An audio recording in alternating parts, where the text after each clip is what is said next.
Welcome to study I Q I S. Myself Utkarsh Singh and आज आपके साथ बात करने वाला है lecture number 34 ways of acquiring mate. Social anthropology जो आपका one of the most significant section है पेपर 1 के अंदर में, वहाँ का ये टॉपिक है। इट कम्स अंडर यूनिट 2.3 में आप मैरिज के बारे में पढ़ते हो बेसिकली। और पिछले लगभग 3-4 लेक्चर से हम मैरिज वाले यूनिट के ऊपर जो अलग अलग टॉपिक्स हैं आपके सिलेबस में, और कुछ ऐसे भी टॉपिक्स के ऊपर अभी डिस्कशन होगा जो कि टॉपिक्स सिलेबस में डायरेक्टली मेंशन नहीं है, पर आपको हेल्प करेंगे एक इंसाइट को, कुछ कंसेप्ट्स को और कुछ नए फैक्ट्स को गेन करने में। ठीक है ना।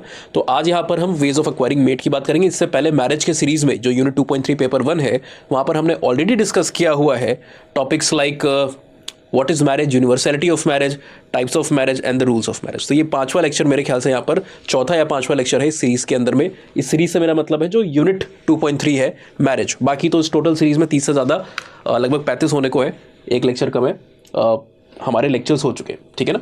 तो टाइम नहीं वेस्ट करते हैं, डायरेक्टली जंप करते हैं अपने टॉपिक के ऊपर। शॉर्ट में अगर बोले वेज ऑफ एक्वायरिंग मेट, वैम, है ना।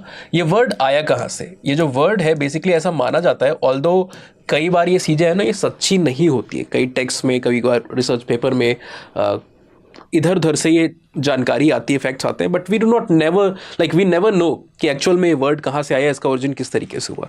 पर कहने को जो हमारे पास प्रेजेंट नॉलेज है उस हिसाब से हम कह सकते हैं कि R.H. लुई, जो कि एक काफ़ी प्रोमिनेंट सोशल एंथ्रोपोलॉजिस्ट रहे, एक अमेरिकन एंथ्रोपोलॉजिस्ट रहे, ठीक है ना। इनकी 1920-21 में एक किताब पब्लिश हुई थी। 1920-21 में एक किताब यहाँ पर पब्लिश हुई थी जिसका नाम था प्रिमिटिव सोसाइटी। क्या नाम था? Primitive society. इस किताब प्रिमिटिव सोसाइटी के अंदर में सबसे पहली बार लुई भाई साहब ने इस टर्म से मिलता जुलता एक टर्म, एग्जैक्टली इस टर्म को नहीं यूज किया था, मीन्स ऑफ एक्वायरिंग मेट नाम के टर्म को यहां पर यूज किया था, है ना। जिसका लगभग जो मतलब है वो इस टर्म से सिमिलर है कि किस तरीके से एक सोसाइटी के अंदर में, खासकर यहां पर ट्राइबल जो इंडिजिनस सोसाइटीज हैं उनकी बात की गई थी। उनके बीच में जो पॉपुलेशन है, जो मेंबर्स हैं, वो कैसे मेट को या पार्टनर्स को एक्वायर करते हैं। ठीक है ना। तो ये आपको इसकी थोड़ी सी एटिमोलॉजी के ऊपर हमने यहाँ पर थोड़ी सी जानकारी दी, हिस्ट्री के बारे में, वर्ड कहाँ से आया। नाउ बाद में लेट 1950s, प्रिसाइसली 1957 से लेकर के 1962 के बीच में, ये जो 5 साल का समय रहा है, यहाँ पर 2 स्कॉलर्स थे, उन्होंने काफ़ी सारे काम किए। खासकर एक स्कॉलर जिनका नाम आपने बहुत बार सुना होगा, वन ऑफ द 4 फाउंडर्स या major contributors of social anthropology in India, professor D.N. Majumdar, professor Dhirendranath Majumdar. Anthropology का भारत के अंदर में जो तीसरा डिपार्टमेंट आपको खुलते हुए देखने को मिलता है, उसको इन्होंने संस्थापित किया था। हेड ऑफ डिपार्टमेंट रहे हैं, इनॉग्रल हेड ऑफ डिपार्टमेंट रहे हैं, और डिपार्टमेंट को खोला भी इन्होंने यूनिवर्सिटी ऑफ लखनऊ में। पहला आपको पता है Calcutta university, after Calcutta university Delhi university में आज़ादी के साल में एंथ्रोपोलॉजी का डिपार्टमेंट खुला, और उसके लगभग 2 साल बाद इन्होंने 1950 में यूनिवर्सिटी ऑफ लखनऊ में भी एक डिपार्टमेंट की संस्थापना आपकी होती है। तो बहुत ज़्यादा इनके कंट्रीब्यूशन है। मार्क अप्रोच के बारे में, मैन एरिया रिसोर्स कॉपरेशन के बारे में आपने सुना होगा। कई एथनोग्राफ इन्होंने लिखे हैं, खासकर उत्तराखंड की जो जौनसार ट्राइब है, जो खासास की पॉपुलेशन है ना, उसके ऊपर एथनोग्राफ लिखा हुआ है इन्होंने, वो भी काफ़ी इंपॉर्टेंट है। लेकिन एक जो किताब का नाम आप यहाँ पर इनका काफ़ी सुनते हो, जो इन्होंने इसी समय के दौरान में 57 में अर्ली एडिशंस आए थे, प्रोफेसर T.N. मदन के साथ, या कई लोग T.N. मदान भी बोलते हैं, आपके ऊपर है, मदन बोलिए चाहे मदान बोलिए, बस मदन चोपड़ा जब तक आप नहीं बोलते हो तब तक ठीक है चीज़। ठीक है ना। तो T.N. मदन साहब के साथ इन्होंने एक किताब को निकाला था जिसका नाम था इंट्रोडक्शन टू सोशल एंथ्रोपोलॉजी। वहाँ पर इन्होंने इस टर्म को साइट किया, वेज ऑफ एक्वायरिंग मेट। और इस किताब के अंदर, पतली सी किताब है, कई बार पुराने समय में जब रिसोर्स का लैक होता था तो इसको source book for social anthropology भी माना जाता था, बच्चे पढ़ते थे। ठीक है ना। आज तो कई सारे सोर्सेज आ चुके हैं।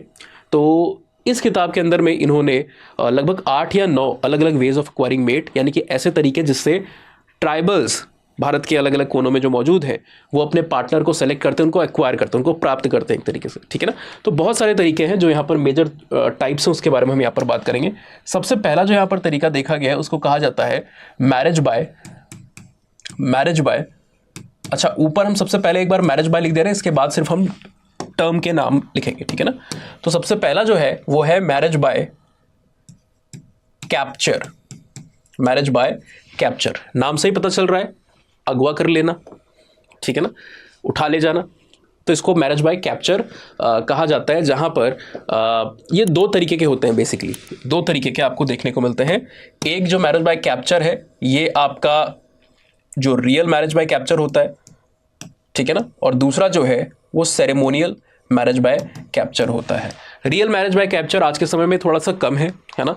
तो आज के समय में, ये पुराने समय में होता था जब इट इज़ बिलीव्ड, कुछ लोगों का कहना है कि जब फीमेल की शॉर्टेज हुआ करती थी सोसाइटी में, एडिक्वेट फीमेल नहीं थी। क्यों नहीं थी? ऐसा माना जाता है कि पहले सोसाइटीज़ में जब भी कोई डिफिकल्ट टाइम आता था, shortage of food and resources होता था, ऐसे डिफिकल्ट टाइम में मेल बायस जो सोसाइटी का है, पेट्रियार्कल सोसाइटी का मेल बायस, उसकी वजह से लोग फीमेल इन्फेंटिसाइड और फीमेल फीटिसाइड, खासकर इन्फेंटिसाइड, फीटिसाइड तो क्या ही हुआ, फीमेल इन्फेंटिसाइड को वहाँ पर एक रास्ते के तौर पर चुनते थे, जहाँ पर बच्चियों को मारा जाता था और बच्चों को, लड़कों को प्रेफर किया जाता था, बिकॉज वो इकोनॉमिक नीड जो एक सिंपल सोसाइटी की होती है, जहाँ पर मैन पावर की आपको ज़रूरत है, मसल पावर की ज़रूरत है, वहाँ पर वो कॉन्ट्रीब्यूट करेंगे, चाहे वॉरफेयर हो, चाहे किसी तरीके की हंटिंग गैदरिंग की जो प्राइमरी एक्टिविटी होती है उसमें वो कंट्रीब्यूट करेंगे।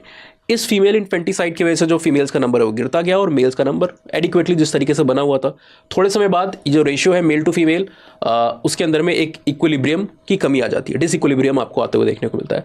सो पीपल ऐसे समय में क्या करते हैं कि फीमेल्स के लिए उनकी जो डिमांड है वो बढ़ गई, है ना। किसी भी चीज़ का जब नंबर कम होता है, अनुपात कम होता है, तो उसकी डिमांड बढ़ती है, स्कैरसिटी है। तो विमेन भी एक तरीके से वहाँ उस समय पे रिसोर्स हुई, स्कैरसिटी है, डिमांड बढ़ी, तो लोगों ने उनको एक्वायर करने के लिए, मेड को ढूंढने के लिए कैप्चर की विधा को शुरू किया, है ना। साथ में पकड़ के अपने बल का प्रयोग, ताकत का प्रयोग करके ले जाते थे और मैरिज इस तरीके से हुआ करती थी, इस तरीके से मैरिज हुआ करती थी। सो ये होती थी आपकी रियल। लेकिन आज के समय में इस तरीके की ना इकोनॉमिक एक्टिविटी है, ना इस तरीके की गतिविधियां होती हैं। तो कुछ कम्युनिटीज़ के बीच में जहां पर भी ये हो रही है, ज़्यादातर कम्युनिटीज़ के बीच में सेरेमोनियल, यानी कि एक पारंपरिक तौर पे पास्ट के जो इवेंट थे उसको एक तरीके से, उसका जो एक रिकॉल वैल्यू बना हुआ है ना, उसके तहत ये इस चीज़ को वहाँ पर चलाते आ रहे हैं। तो एक मॉक कैप्चर या फिर सेरेमोनियल कैप्चर, इसको यहाँ पर आप नाम देते हो, चाहे मॉक कह सकते हो, चाहे सेरेमोनियल कैप्चर आप इसको कह सकते हो, ठीक है ना।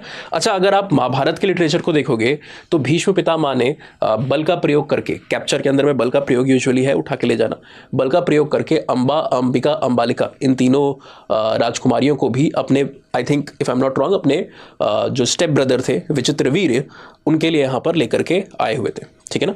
तो मैरिज बाय कैप्चर हमें हमारे लिटरेचर में भी कई जगह मिलती है। अब एग्जाम्पल साइड करने पे आए तो आधा दर्जन एग्जाम्पल आ जाएंगे हमारे लिटरेचर से, लेकिन उतना समय नहीं है, 2 ही 3 मिनट रह गए हमारे पास, जल्दी जल्दी सारी चीज़ों को करना है। मैरिज बाय कैप्चर के बाद जो दूसरा टाइप आपको आता है, ये है मैरिज बाय इलोपमेंट। इसको मैं साथ साथ में इसलिए लिख रहा हूँ क्योंकि बच्चों को कई बार कंफ्यूजन होता है कि इलोपमेंट कैप्चर तो लगभग एक ही जैसा है। देखिए, इलोपमेंट के अंदर मोस्ट ऑफ एंड नॉट यहाँ पर बल का प्रयोग नहीं है ना।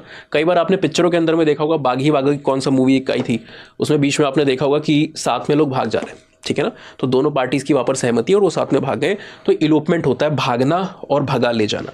तो यहाँ पर ज़्यादातर केसेस के अंदर में जो पार्टी आपके साथ इन्वॉल्व है, जो पार्टनर है, जो आपका मेट होने वाला है, उसकी भी एग्रीमेंट है, हो सकता है फैमिली कंस्ट्रेंट्स हो, फैमिली नहीं मानती है वहाँ पर, तो वहाँ पर ये इलोपमेंट आपको देखने को मिल रहा होता है।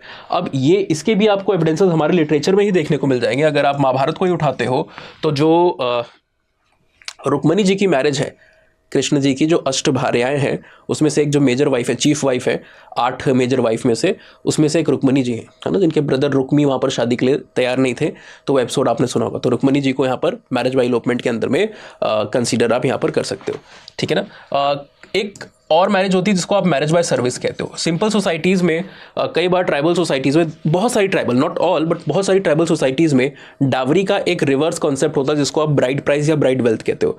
जहाँ पर जो मैरिज की जो पेमेंट होती है, ट्रांजेक्शन होती है, it does not originate from the husband, from the bride side, है ना, it originate from the husband side. उल्टा हो रहा है, लड़के के परिवार वाले वहाँ पर लड़की के परिवार वाले को वहाँ पर गिफ्ट्स या पेमेंट या जो भी है वो दे रहे हैं, ठीक है ना। कई बार जो सोसाइटी के अंदर में जो पार्टी मैरिज करना चाहती है, मेट को एक्वायर करना चाहती है, उसके पास एडिक्वेट रिसोर्सेज नहीं है इस पेमेंट को करने के लिए, तो उसकी जगह पर वो सर्विस करते हैं कि चलिए हम आपके यहाँ काम कर देते हैं। ऐसा नहीं होता है कि आपको पैसों की ज़रूरत है, अब हम पैसे तो नहीं दे सकते लेकिन हम आपके यहाँ उतना काम कर देंगे, 4 महीने, 6 महीने, 8 महीने, 1 साल। तो मैरिज बाय सर्विस उस तरीके का वे ऑफ एक्वायरिंग मेड के तौर पे आपको देखने को मिलता है। नाउ मैरिज बाय सर्विस के बाद आपको देखने को मिलता है marriage by mutual consent. Mutual consent आपसी रजामंदी से, हमारे जो ट्रेडिशनल लिटरेचर है वहाँ पर भी आपने गंधर्व विवाह के बारे में सुना होगा, तो यहाँ पर म्यूचुअल कंसेंट होता है। आज के समय में अगर आप कहना चाहो तो एक लव मैरिज के आप इसको रिलेट करते हो। एंड देन जब हम मॉडर्न मैरिज से इसको रिलेट कर रहे हैं तो एक और यहाँ पर आ जाता है जिसको आप कहते हो marriage by probation. Marriage by probation क्या है? यहाँ पर एक तरीके से कॉम्पैटिबिलिटी को आप टेस्ट कर रहे हो। जो पार्टनर्स हैं who are suppose to get married, वो फॉर्मल मैरिज या मैरिटल टाइज में आने से पहले एक बार एक दूसरे के साथ कॉम्पैटिबिलिटी को टेस्ट कर रहे हैं कि क्या हम एक दूसरे के साथ सही से रह भी सकते हैं, क्या चीज़ें ठीक पड़ेंगी।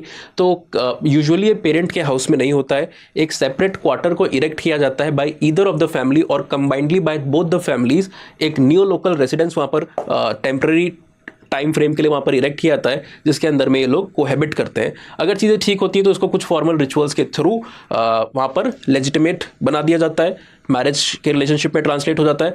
अदरवाइज कुछ रिचुअलिस्टिक कंपनसेशन को दे करके, नारियल हो गया, कुछ कैटल हो गई, कोई और चीज़ हो, कई बार लॉयन क्लोथ्स को दिया जाता है, इसके थ्रू वहाँ पर ये जो कोहेबिटेशन था उस पीरियड को एंड किया था और मैरिज वहाँ पर डिसॉल्व हो जाती है। एक तो हुई नहीं थी लेकिन जो एक टेम्पररी मैरिज थी उसको वहाँ पर डिसॉल्व हो जाती है। इसको भी आप रिलेट कर सकते हो जो लिव इन मैरिज है, वहाँ पर भी क्या कौन सा एस्पेक्ट इसका सेम है? रिचुअलिस्टिक चीज़ तो नहीं मैच करती है लेकिन जो इसका कोहेबिटेशन और जो इसका एक दूसरे के साथ बेसिकली तालमेल को टेस्ट करना है ना, वो यहाँ पर मैच होता है कि वहाँ पर भी आप देख रहे हो इसी तरीके से कॉम्पैटिबिलिटी को टेस्ट किया जा रहा है। प्रोबेशन के बाद, म्यूचुअल कंसेंट, सर्विस, इलोपमेंट, कैप्चर के बाद एक और मैरिज आपको आते हुए देखने को मिलती है, marriage by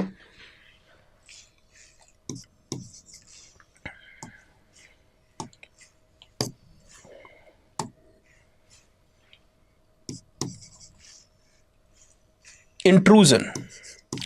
marriage by intrusion. Intrusion वाली मैरिज के अंदर में क्या होता है? आप इंट्रूडर शब्द से फेमिलियर होगे।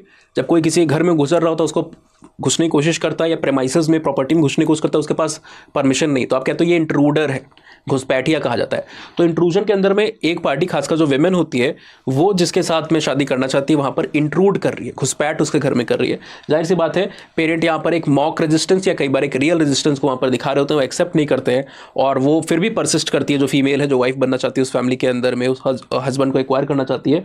और कई तरीके के जो ट्रेडिशनल बैंटर्स होते हैं ना, गाली गलोच जिसको आप कहते हो, कई बार सांस्कृतिक पारंपरिक तौर पे इसको बोला जाता है, कहा जाता है, वो जो वाइफ वहाँ पर आना चाह रही है, जो फीमेल आना चाह रही है ना, कई बार एक मॉक वे में फिजिकली भी असॉल्ट किया जाता है, सीरियसली नहीं, मॉक वे में असॉल्ट किया जाता है, मारा बुरा भी जाता है, बेइज्जत किया जाता है ताकि वो चले जाए, वहाँ पर अंदर आने की इज्जत ना करे। लेकिन फिर भी अगर परसिस्ट करते हैं लंबे समय तक तो वहाँ पर जो पेरेंट है वो वहाँ पर एक्सेप्ट कर लेते हैं, ठीक है ना। देन आपका आ जाता है marriage by trial. Marriage by trial के बारे में, मैरिज बाय ट्रायल के बारे में तो आपने सुना ही होगा, ठीक है। यहाँ पर जैसे कुछ परीक्षाएं होती हैं, जैसे अग्नि परीक्षा के बारे में आपने सुना लेकिन उसका कॉन्टेक्स्ट अलग था, वैसे ही कुछ परीक्षाएं देनी पड़ती है कि कोकोनट का ट्री है, कोई भी ट्री है, नॉर्मल ट्री है, उसके ऊपर किसी तरीके की चीज़ों को वहाँ पर आपने बांध दिया और टास्क दिया कि फीमेल्स ने उस पेड़ को घेरा हुआ है, males are suppose to compete, जो भी ऊपर से उसको लेकर के आएगा, जो भी चीज़ वहाँ पर टंगी हुई है ना, अलग अलग कल्चर में अलग अलग ट्रायल होते हैं इवेंट की तरह, वो मैरिज यहाँ पर कर सकता है। देन 8वीं जो मैरिज है यहाँ पर, ये होती है marriage by bride payment. Marriage by bride payment को आप रिलेट कर सकते हो कि यहाँ पर वेल्थ का इस्तेमाल किया जा रहा है कि जो हस्बैंड है एक तरीके से पैसे की लालच दे करके ज़्यादातर वाइफ के जो फादर हैं उसको या वाइफ की जो फैमिली है ब्राइड को एक्वायर करने की कोशिश कर रहा है। तो ये 8 अलग अलग तरीके मैरिज हैं। कई जगहों पर एक और मैरिज का फॉर्म होता है जिसको मैरिज बाय, इसको पेमेंट को प्राइस भी कई बार लिखा जाता है, ठीक है ना। लास्ट वाला जो मेथड उसको एक्सचेंज कहते हो। एक्सचेंज के अंदर में क्या है, जो डॉटर सिस्टर्स हैं आपस में फैमिलीज के बीच में एक्सचेंज कर जाते हैं। तो I hope this is clear to you, ways of acquiring mate जो हमारे हैं, इन तरीकों को आपने यहाँ पर समझ लिया होगा। एक और इन्फॉर्मेशन दे दूँ कि अगर एंथ्रोपोलॉजी को डिटेल में पढ़ना है, यहाँ पर ये सारी फैक्ट तो आपने पढ़ लिए, पर किस ट्राइब में कौन सा टाइप देखने को मिलता है, और जैसे पहले वाले में हमने कुछ एक आध दो रीज़न बताए, तो उसका रीज़न क्या है ना, इनको डिटेल में आप हमारे सिलेबस के अंतर में पढ़ते हो। उत्कर्ष सिंह _ हेयर पे आप मुझसे कम्युनिकेट कर सकते हो अगर एक्स्ट्रा जानकारी चाहिए, और if you are not sure about your optional. अगर इंस्टा नहीं चलाते हैं तो इस आईडी पे, ईमेल आईडी पे भी आप मुझे कम्युनिकेट कर सकते हैं, ठीक है। एंथ्रोपोलॉजी के 10-11 साल के कंपाइल्ड पीवाईक्यूज को एक्सेस करने के लिए और फ्री रिसोर्सेज और मटेरियल को एक्सेस करने के लिए इस टेलीग्राम चैनल पे जरूर जा सकते हो आप। डिस्काउंट कोड यूएस लाइव रहेगा न्यू स्टूडेंट्स के लिए। जो ओल्ड स्टूडेंट्स हैं, जो पहले से स्टडी IQ किसी भी प्रोग्राम में एनरोल्ड है, वो ज़्यादा डिस्काउंट के लिए मुझे रीच आउट कर सकते हैं इन्हीं आईडीज़ के ऊपर।